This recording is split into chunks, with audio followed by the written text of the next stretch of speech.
pressure. Jones goes down. Oh my goodness. Welcome to the game, Cadell. Oh, Darnell Mooney inside the 10. Oh, and it's intercepted. Kane Ellis the pick. Striding out, Jesse. Touchdown, Atlanta. No chance. Oh my gosh. Oh my heavens.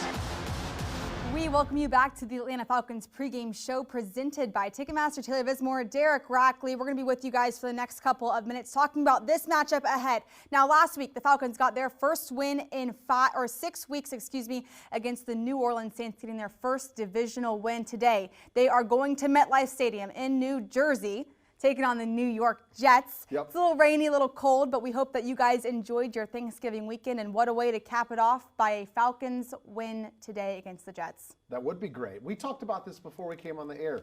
You made the argument there might be a little bit too much football this weekend. I think you might be in the minority. You can't just throw saying. me under the bus like that. I'm just bringing up a valid conversation. What I mean by that is it's too much good football, right? Like what? Because you can't just turn it off and be like, okay, I'm not watching that game. It's like I've got to watch. I got to get the secretary spread going on because I'm gonna sit on my couch for 12 hours straight. Yeah. That's a lot of football. That's great. And I love football. So would you rather have too much bad football? Well, I'd like a little bit sprinkled here and there so I could get up and do my things, do some laundry. But there was great football yesterday, and there's going to be some great football today. That's right. Let's kind of talk about last week, though. Obviously, Falcons break their lose streak. They get a win over the New Orleans Saints last week down in New Orleans. But with that, everyone's starting to talk about, again, the Falcons are still in the playoff hunt. Now, we're not going to talk about playoff circumstances and how to get there. But last week, Tampa Bay, they lost on Sunday Night Football to the Los Angeles Rams. Then on Monday, the Carolina Panthers, they lost to the 49ers on Monday Night Football. As you can see, the Falcons are still third in the NFC South, and the Carolina Panthers have yet to have their bye. They will have it next week. When you look at this, it's not the clearest path to get to the playoffs. And like I said, we're not going to talk about playoff contingencies. But where do we start? How do the Falcons start to kind of move this thing forward to potentially get to a playoff contingency? Real simple. It's just about stacking wins. Yeah. And I mentioned this, I think, 6 weeks ago, Taylor, when we were talking about kind of what has to happen. This was probably as they went into the bye week, right? Like, how do you set yourself up coming out of the bye week to get in conversation for the postseason, right? And it's all about stacking wins. And just look at the teams that are either at the top of their division or have gotten themselves in that conversation is because they've stacked wins. So you're right. We're not going to talk about playoffs today. We're going to talk about how can Atlanta go from winning one game last week to winning 2 in a row with a victory against the New York Jets on the road today. A game that I would say, now granted, every team in the NFL has pros on it, but a game that I would say Atlanta needs to win, right? Yeah. This is a New York Jets team that has been struggling. They have traded away half of their best players on their team. They've made quarterback changes. I just think this is a game that you got to go into, and it's not a desperation thing. I just think it's if Atlanta plays better, if they execute, if their defense plays like it did last week, they should beat this team. Yeah. Like, I still feel like even though Atlanta has had a struggle this year, I feel like they're a better football team, but on Sundays you got to go out and prove it. Yeah, I agree. And Tyrod Taylor will get the start today for the Jets, and we'll talk about him a little bit later in the show. But I wonder if we can get that graphic back up of the next 4 games after this week against the Jets. Yes, you played the New Orleans Saints, you got to win there. You got the Jets, but those were 2 teams, like you just said, that you could kind of get the win over here. But these next 4 weeks, these are really great teams doing really great things, not just in their division, but in the NFC. How do you not just get this win today, but start to look forward at these tougher teams to get a win over? Well, I'll answer that 2 ways. If you're on the team, if you're in the organization, you don't look forward. Right. You look at the New York Jets, and that's it, right? Because that's the task at hand, and it's difficult enough to beat any team in the National Football League. But let's just say if you are outside the organization, or if you're covering it on media like we are, you do look ahead to what's on the docket coming up. And you got a Seattle team that when they play the way that they are capable of, they are difficult. Yes. Because their defensive front might be one of the best defensive fronts in the National Football League. They got the best wide receiver this year in the National Football League in Jackson Smith-Njigba. And when Sam Darnold is hitting on all cylinders, he can make every play on the field. So that game is going to be a challenge. Then you got a short week. You got to go on the road, play on Thursday Night Football against Tampa. And then, by the way, a couple weeks later, you're going to have arguably the best team in the National Football League and how they're playing right now in the Rams. Yeah. So, yeah, that's just life in the National Football League. There are games like today where maybe you think you go into it and you've got the upper hand to win, but then there are many other matchups where it's like you're going to have to bring everything you've got, and you might have to play your best game of the season if you want to win. And that's what I would say 2 of those games that are on the upcoming schedule, Seattle and the Rams, I think are going to be difficult games if those 2 teams play to their capabilities. Yeah, Carolina will play the Rams today, and the Tampa Bay Buccaneers will play the Arizona Cardinals. Both of those games are at 1 if you want to flip back and forth between this Falcons game and those games to get a little bit of tape going on to see what all those teams put on film. But like we mentioned last week down in New Orleans, it was My Cause, My Cleats, and I know that we talked about a couple of guys last week that the Falcons were able to meet and be part of in the community. I know I talked about Jelani, and we wanted to show you what cleats he was able to create for My Cause, My Cleats last week. Open it up. How you open it? You got it. The front. Yeah.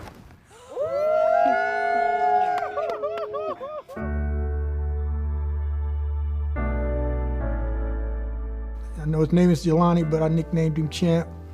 I thank God through the journey that he's going through fighting leukemia, he has really been a champ. I mean,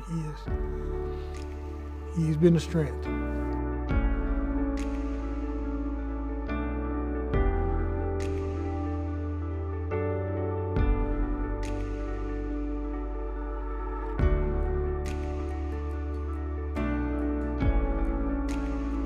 I see 98. You see 98? Yeah. You find out the day after your birthday that you have leukemia, and it was a big pill for him to swallow. He didn't totally understand everything. It was a big pill for all of us to swallow. There was quite a few children who all had submitted their designs, and between his older brother and myself, and we came up with it, and we talked, and what's your favorite scene? And the guys got my back. So we want that on there. And the fact that he wanted Bubba Wallace on there. He couldn't draw the exact car, but What up, little bro? Jelani. You good? Yo, nice Yeah. to meet you, man. Good. Nice to meet you, man. You do the Spider-Man joint? most of us were taught at a young age. Reach one, teach one, and if you can help someone else out, be a helping hand to somebody. It's not a handout, but it's a hand up. Queen right there. Yeah, these queen right here. Who that queen? He's blown away. He was blown away. And when he seen him up close, he's looking up like, God, these guys are big. God got my back. Yes, he do. Right. Yes, he do. Yes, he do. Every time. Yes, he do. Get a pic with him. Like I said, it's going to be a lifetime of memories. We will always have something to talk about. Who is your favorite player on the team? 98.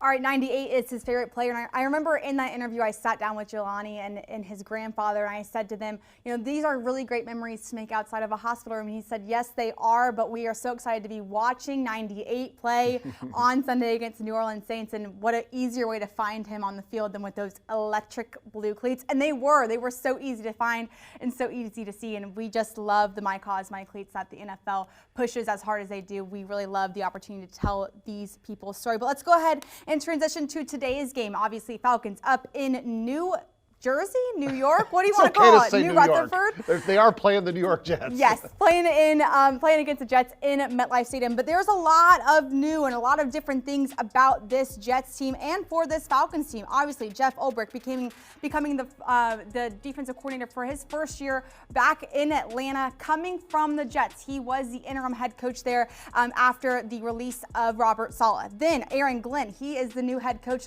for the New York Jets. In his first year, he was obviously the DC for Detroit from 2021 to 2024. Justin Fields then was signed. He was his first big major signing during free agency. Justin Fields comes over from a year with the Steelers. And then things got a little shaky there for a minute. Yeah. Tyrod Taylor will be getting the start today. We will talk about him a little bit later in the show. Let's see what else happened. Oh, yeah. Sauce Gardner, Quinnen Williams, they were traded away from the New York Jets to the Indianapolis Colts and the Cowboys, respectively. And then Garrett Wilson, their main wide receiver, was placed on IR due to a recurring knee injury and was placed on IR in Week 11 during the Patriots game.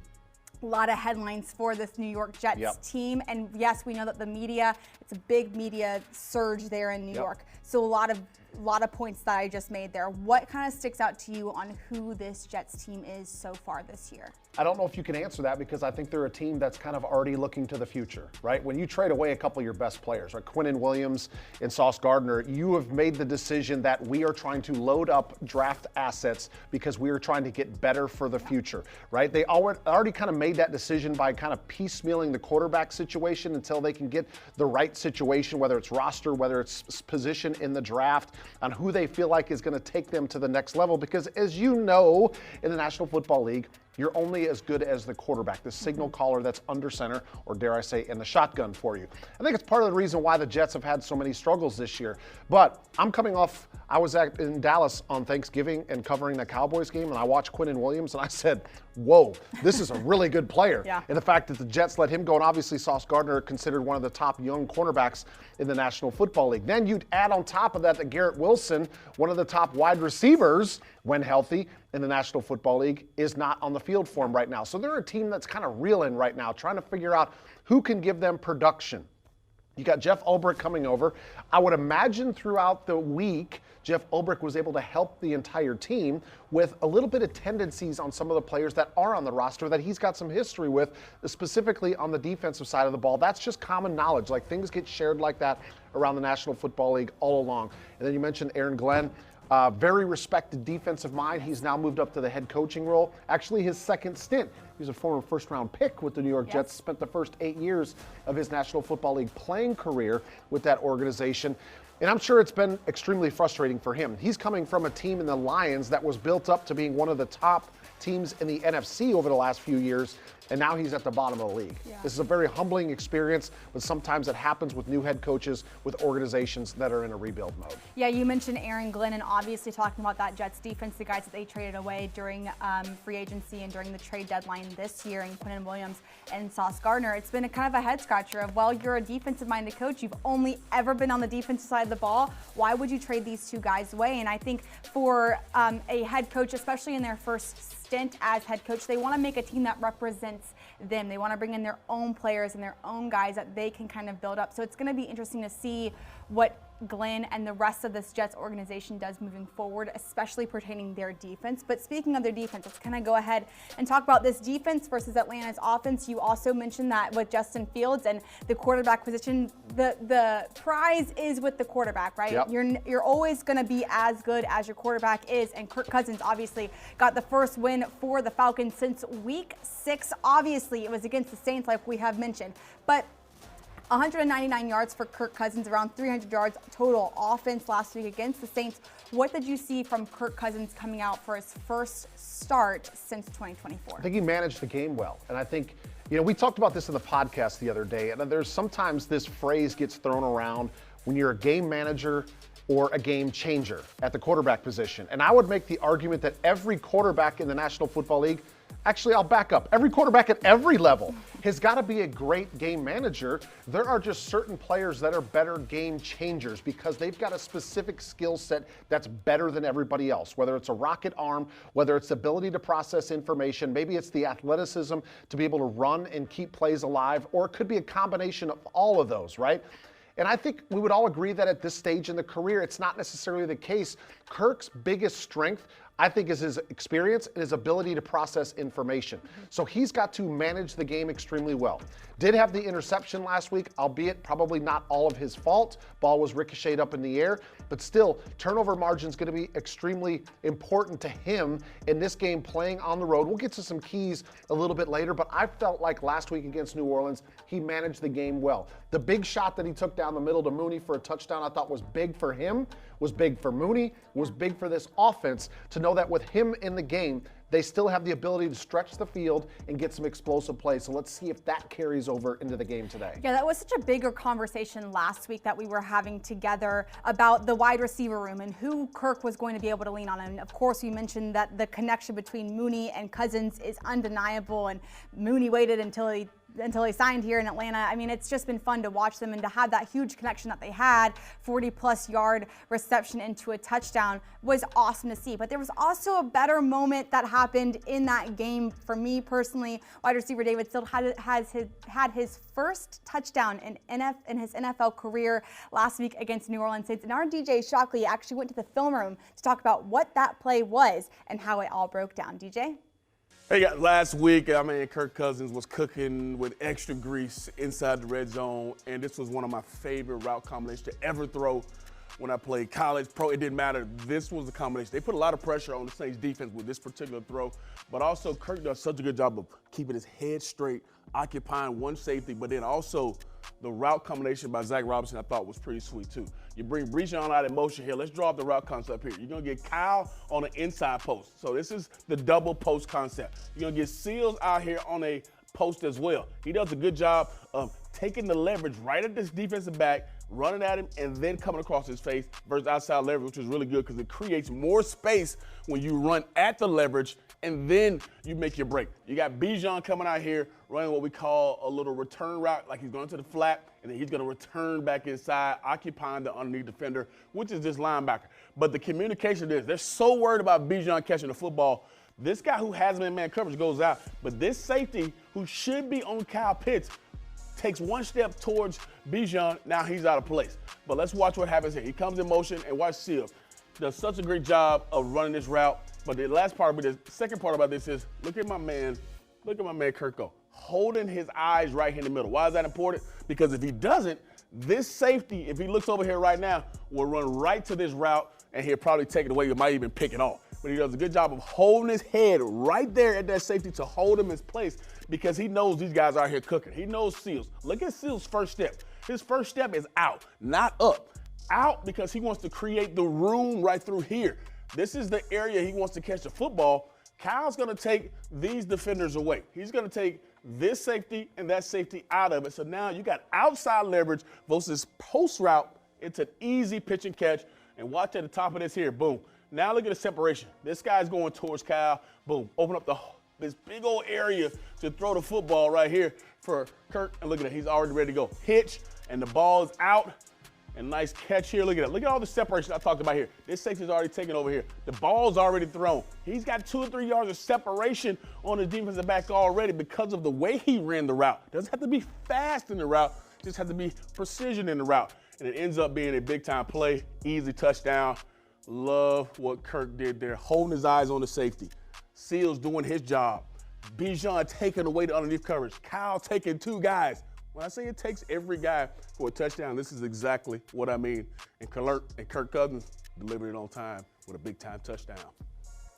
All right, big-time touchdown for Kirk. Obviously, Sills got his first NFL touchdown in the league, so very exciting for him. But like I said, a bigger conversation that Rack and I had last week was who are the wide receivers that are going to step up. Obviously, David Sills did. Charlie Warner had 3 receptions last week. And Dylan Drummond, he was elevated from the practice squad. He played, had 3 receptions as well. He was signed to the 53-man roster this Friday, so he will be playing again today. But obviously, like we know this about Kirk Cousins, he likes to spread the wealth. Yep. So what do you, I mean, obviously 2 or 3 receptions across the board for all of these pass catchers for Kirk yesterday. But you kind of talked about it earlier, being a game manager, being able to get the ball out and spread the wealth. How does that help Kirk Cousins and the Falcons offense today against the Jets? Yeah, I mean, I think Atlanta is still in the process of getting guys to step up consistently, and I would say behind Mooney now, because we know that Mooney's now kind of elevated to wide receiver number 1, but without Drake in the lineup, I think this is going to be the typical kind of spread, if you will,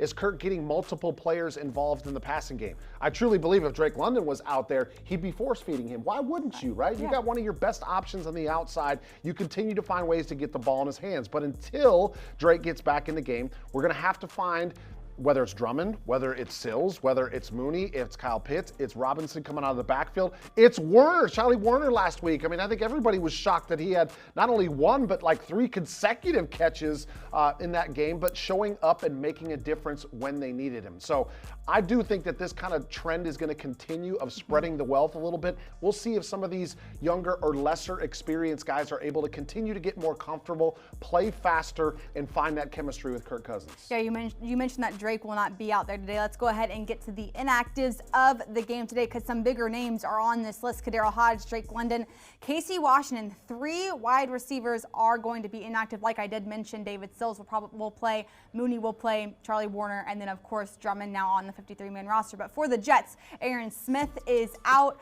Who else? I had a running back on there. Khalil Herbert also out. How does this affect, obviously talking about the Falcons here, those 3 names being out? Casey Washington was out last week as well. How do those 3 names affect the game today? Yeah, I mean, just definitely testing the wide receiver depth. Now, Kadarius Hodge, we have seen him out there as a wide receiver, but his job on this team, if you will, his value, his worth, has been on special teams. One of the best special teams players in the National Football League, and they need him to step up in certain occasions, and he has done that. But when you don't have Drake and Casey Washington's also limited, it's just finding opportunities for other players, like who's willing to step up and continue to make plays week after week. You kind of see this. You go back to the days, like I'll even throw out Puka Nakua's name. There wasn't a lot of people that really knew his name until all of a sudden he gets thrown into that Rams offense and then explodes, right? He turns into being one of the best wide receivers in the National Football League. So it's opportunities, who takes the best advantage of it, and we'll see if that is a player like David Sills finding a way, as DJ showed us,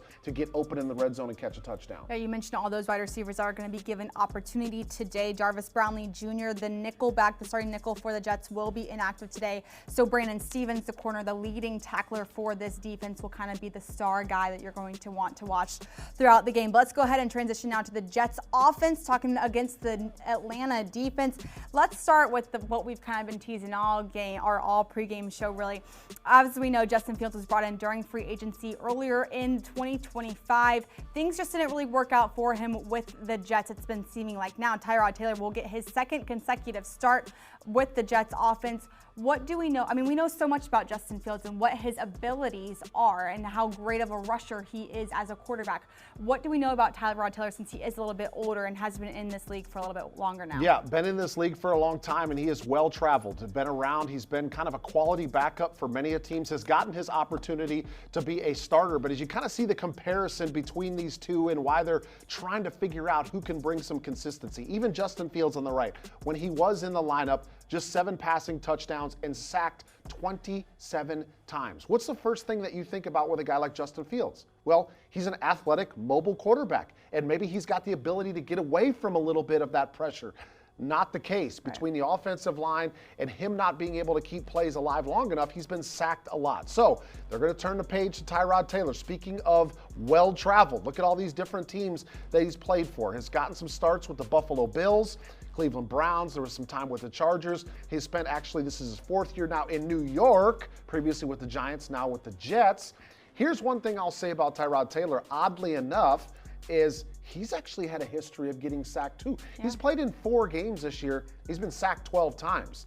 And so it's like you think about him as kind of a mobile quarterback as well, but he's aging a little bit. Even if you go back to the days when he was starting for the Buffalo Bills, I went back earlier today and I was looking at his stats, and he was sacked a lot back then. So it's kind of been a trend with him. So you think about, okay, what's been one of the strengths this year with the Atlanta Falcons? And it's been the pass rush. And lately, the consistency of the pass rush. So I'd like to think that a lot of those guys on the Falcons defense kind of licking their chops a little bit today with some opportunities to get after the quarterback. Jets have the NFL worst of 11.4% sack percentage on offense this season. They've given up 39 sacks so far through 12 weeks of play. Falcons have gotten 39 sacks through 12 weeks of play as well. Like you mentioned, that this pass rush has been new, it's been fast, it's been furious, it's been all the things that Jeff Ulbrich promised the Atlanta fans coming in this season. We're going to get a pass rush, and we're going to get one that doesn't just work one week, it works consistently. They have had 5 or more sacks in 4 consecutive games. The last team to do that was the Eagles. They went 5+ sacks for 5 straight weeks. I think that was in 2022. So you're living in rare air here. That's the first time in franchise history for the Falcons, and it's the 12th time in NFL history. I mean, it's been incredible to watch this team kind of go out there and get some work done. What have you seen so far in the pass rush? Well, it's a great turnaround, right? It's a great story for Atlanta, and it's much needed. Like, this organization needed this team to start putting more pressure on the quarterback. And yes, that has been aided by bringing in 2 first-round NFL draft picks that have been extremely successful. But as we talked about in previous weeks, Taylor, when we were mentioning when Zach Harrison was out, is the sacks have been also, we're talking about wide receivers, the sacks have been spread throughout the course of this team. I went back and looked this morning.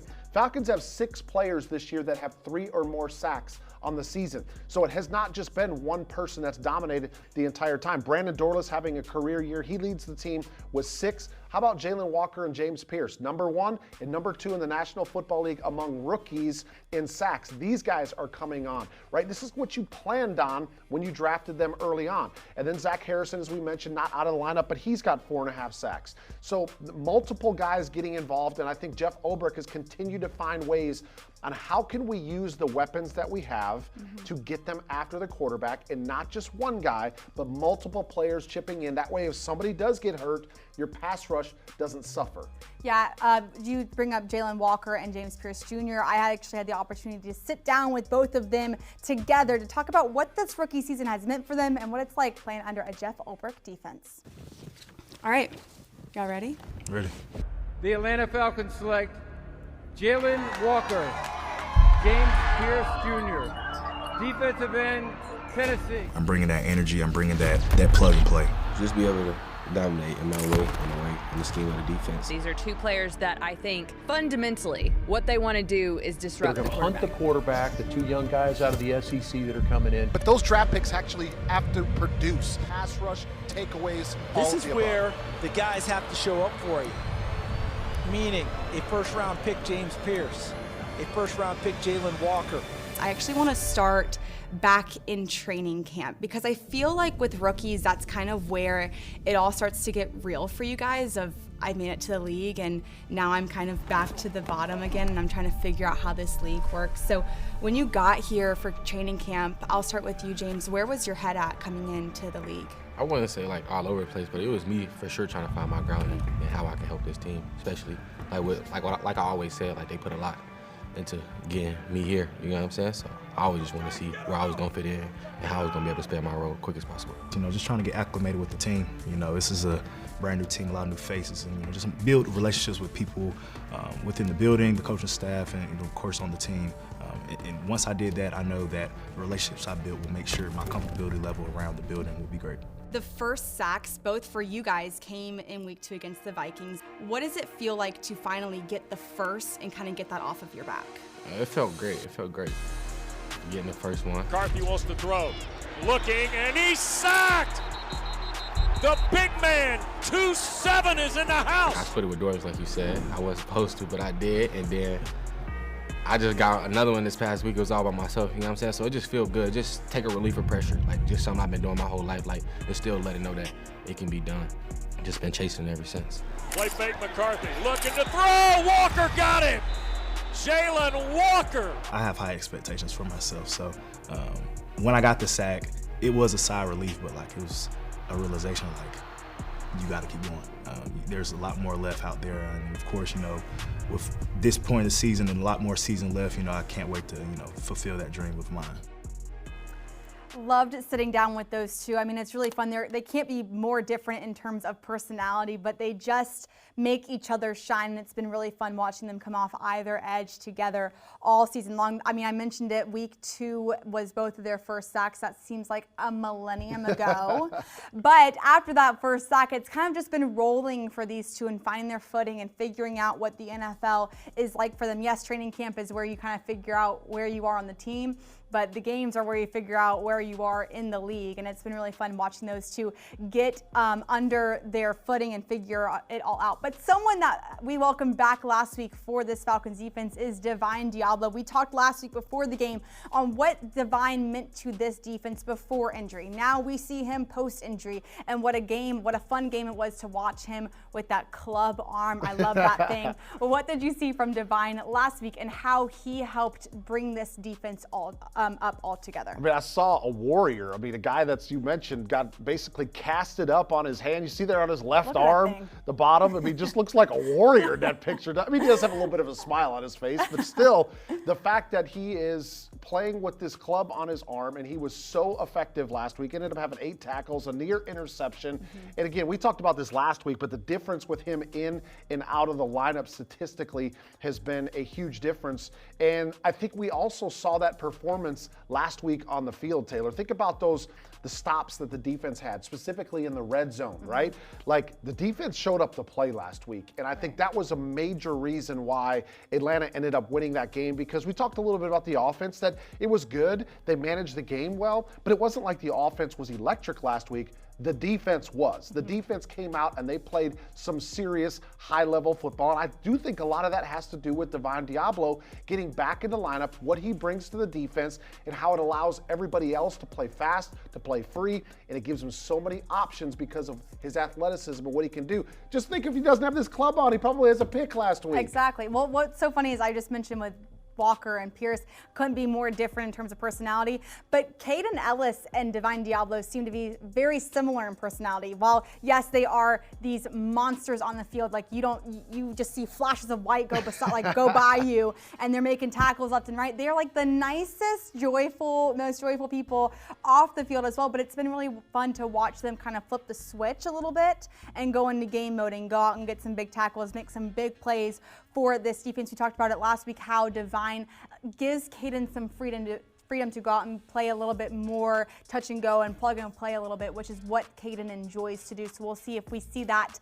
more today against the Jets. But speaking of the Jets, I mean, they've got an offense. They got some guys on this offense. Like we mentioned at the top of the show, Garrett Wilson was placed on IR during Week 11 after the New England Patriots game.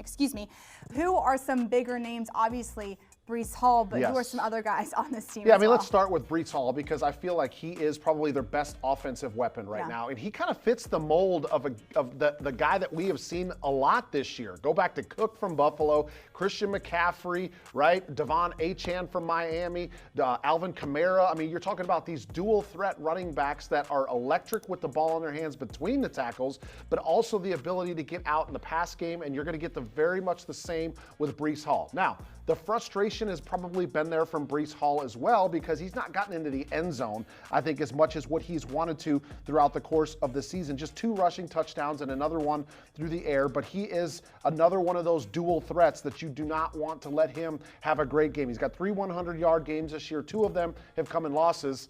Yes, I know they've had a lot of losses this year, but you don't want to let him get free, because he can provide some problems with what he does offensively. Then Mason Taylor, the rookie tight end, I think is probably one of their best playmakers now outside of Breece Hall, with Garrett Wilson being out. He's got 16 catches over his last 5 games, a career-high 9 catches earlier this season against the Cowboys. Very athletic tight end that I'm sure they're going to try to force feed in this game. And then, of course, they made the deal for John Mechie back from the Eagles, and he's still a guy that's kind of trying to find his footing in the National Football League. Did get a touchdown last week, however, only his 3rd career touchdowns, had 6 receptions last week. That was a career high for him. I wouldn't necessarily qualify him as a game breaker or a game wrecker right now, but still one of those guys that when he was coming into the league had a lot of talent. Those, to me, would probably be their 3 best offensive playmakers right now. Yeah, I mean, I don't want to give away any keys to the game, but I think when you look at this offense that the Jets have and who they have on the field right now, it is so imperative to stop the run against this team, because for the Jets offense, they are 32nd in pass yards per game. They average about 145.7 yards per game, lowest in the NFL entering Week 13. But then you look at the rushed offense and what they're able to do. They're 7th in the league right now, averaging around 135 yards per game. You mentioned Breece Hall. He has 766 yards so far this season. But then you're kind of scratching your head, well, where are all those other yards coming from? Justin Fields, he has 383 rushing yards so far this season, with scrambles and runs, design runs included in there. Let me ask you this. I mean, we kind of mentioned the sacking issue that the Jets have so far this season with the offensive line. But how imperative is it to stop Tyrod Taylor and force him to throw downfield, knowing how lethal Breece Hall is for this offense? Yeah. I mean, let's start with Breece Hall first. Like, I've always said this before, you're going to hear it from coaches all the time, but you got to stop the run to earn the right to rush the passer, right? And I think Atlanta has done that pretty good job this year. I mean, there's been times where they hadn't stopped the run great, but they've still been able to get after the passer. But to me in this game, it's all about slowing down Breece Hall and then finding your way to get after Tyrod Taylor, because we just talked about the fact he has gotten sacked a lot. He and Justin Fields has gotten sacked a lot, but this trend for Taylor goes back throughout his entire career. So there's going to be some opportunities. You got to make those plays when you get there, but it all starts with stopping the run first. Falcons rush defense has 26th in the league. They've allowed about 133 yards per game, so it's going to be a tall task. I know we've been giving the pass rush their flowers recently, but the rushing defense, how do you fix that is, I guess, the easiest question to ask. A lot of things go there. Number one, it's gap integrity. So it starts with your defensive front, right? Your tackles, your ends, making sure that they don't go off script, if you will. And what I mean by that is saying, okay, well, I know I got B gap responsibility, but I want to try to beat this guy, so I'm going to go outside of him. And then as soon as you go outside of him, the run just hits right up the gut where you were supposed to be. That's a problem, because if you get somebody that's got great vision and they explode through the gap, you may not have enough time for a linebacker to get over there, because maybe he's getting double teamed by an offensive lineman. I know I'm kind of getting into the weeds here, but it really starts with your defensive front. Do you plug up the gaps? And even with your responsibilities, are you able to create some penetration early, right? If you can get your defensive tackles, your ends into the backfield, whether that's a run stunt or that's just beating the offensive lineman, that forces the running back to stop its feet. Generally, when you get running backs in the National Football League to stop their feet, you've won. Every once in a while, you're going to see a guy skate out because something crazy ends up happening. But to me, it's all about what you do up front. Can you beat the offensive lineman across from you? And I just don't think consistently enough Atlanta's been able to do that. Not necessarily one of the biggest, most dominant defensive line fronts. They're very athletic, but not necessarily the most shall I call it girthy, right? But being able to create a lot of penetration up front, beating offensive linemen. All right, let's go ahead and get to the keys to the game presented by Wells Fargo. I have a preference that will come last. You've got 3 for me. Go ahead with your first of the day. I'm going to say my number 1 is going to be winning the run game battle, right? So this is not just offensively, this is both sides of the ball. We just talked about what the defense needs to do, slowing down Breece Hall, but also offensively being able to run the football. Again, I'm going to also say here that the importance is because of potential conditions today. Now, I have not actually pulled it up recently, but the forecast today was supposed to be for rain in low to mid 40s throughout the course of the game, maybe even a little bit of mix of snow because there's been some snow in the Ohio Valley area, right? So what happens when you get bad weather? Well, you don't want it to turn into a game where you got to throw the football 35 times. Right. So you want to be able to run it on offense, and then defensively you want to do the opposite. You want to be able to stop them there. So I think this game comes down to who runs the football well. The team that wins the run game battle, in my opinion, today end up winning this game. Yeah, I think last week, I think watching Bijan and Tyler kind of go to work, I wasn't underwhelmed, but I certainly wasn't overwhelmed. Bijan had 70 yards against the New Orleans Saints, and then Tyler had 44 yards. So they together, all rushing, including Kirk Cousins, 121 yards, which isn't terrible, but it's not the Atlanta way. So I'm excited to see what Bijan and Tyler can put on paper today. What is your second key for me? Number 2 is going to be winning the money downs, right? And when I say money downs, I mean 3rd and 4th down. Generally, this is primarily 3rd down, right? And I guess the good thing would be hopefully we don't have a whole lot of 4th down situations where we're forced to go for it. But if that does happen, you got to win on those money downs. 3rd down has been an issue for Atlanta the entire season. Still just 29th in the NFL. And even if you look over the past 6 games, including the win against the Saints last week, 24% on 3rd down. And that's just not good enough to have consistency on offense and to win games. I think it's part of the reason why you saw a 5-game losing streak that was just snapped. Even though they ended up having 3 of 12 on 3rd down last week in the Saints game, that's not good enough, right? You're not getting to that 40, 45%, clipping up to 50%. I think the money downs have got to be much better. If there's an opportunity on 4th, find a way to convert there as well. Yeah, it reminds me a little bit of what Zach Robinson, the offensive coordinator for the Falcons, was kind of talking about earlier in the season of like, we got to get to the opportunity to have a money down of the 3rd and 4. We're at 2nd and 11. We're at 2nd and 15. We got to eliminate those 2nd and longs to be able to get those money downs in the 3rd down. What is your 3rd and final key for me today? It's going to be winning the turnover battle. And there's a little bit of extra in this one, right? Atlanta's been pretty good in this department throughout the entire season. But the interesting part in this game is the New York Jets have 1 takeaway this year. Insane. 1. They have no interceptions through the first 11 weeks of the season, well, first 11 games for them this year. It's just kind of mind-boggling to me. And we talked about them trading away Sauce Gardner, but even when he was there, they didn't have any interceptions either, right? So this is a team that has not been good in the takeaway department. Well, let's not let them get back on track against the Atlanta Falcons. And if they're able to do that, and they're able to protect the football on offense and maybe get a couple on defense, win this turnover margin again, because New York has not won the turnover margin much at all this year. Yeah, and I think, too, talking about that turnover margin, it's going to be important because it's so rainy and could possibly be nasty with the snow and all those things. Just run the ball. Just give it to Bijan, give it to Tyler. Just grind, just chip it away slowly and slowly. Time for my preference this week, and it's going to be something we kind of talked about all throughout the duration of this pregame show. Just after the quarterback, obviously the Jets have sack issues right now, not just with Justin Fields, but with Tyrod Taylor. That's been something that you mentioned in the pregame show, that it's been not just with the Jets, it's been with the Giants, it's been with the Chargers, it's been with the Ravens, it's been wherever he goes, he gets sacked a lot. And the Falcons, like we mentioned, 4 consecutive games with 5 or more sacks. Let's keep that going. Let's have 5 games with 5 or more consecutive sacks today. Get after the quarterback. Pretty simple. It's just a preference I have. Yeah, I mean, it's pretty simple. Like, yeah, it's easy brushing the past. Just a preference that I have. All right, guys. Thank you guys for joining us for the Falcons pregame show presented by Ticketmaster. We will be back in Mercedes-Benz Stadium next week, taking on the Seattle Seahawks, and again on the road for 2 straight weeks. And then after that, we'll finish it at home, 2 straight weeks there to finish off the regular season.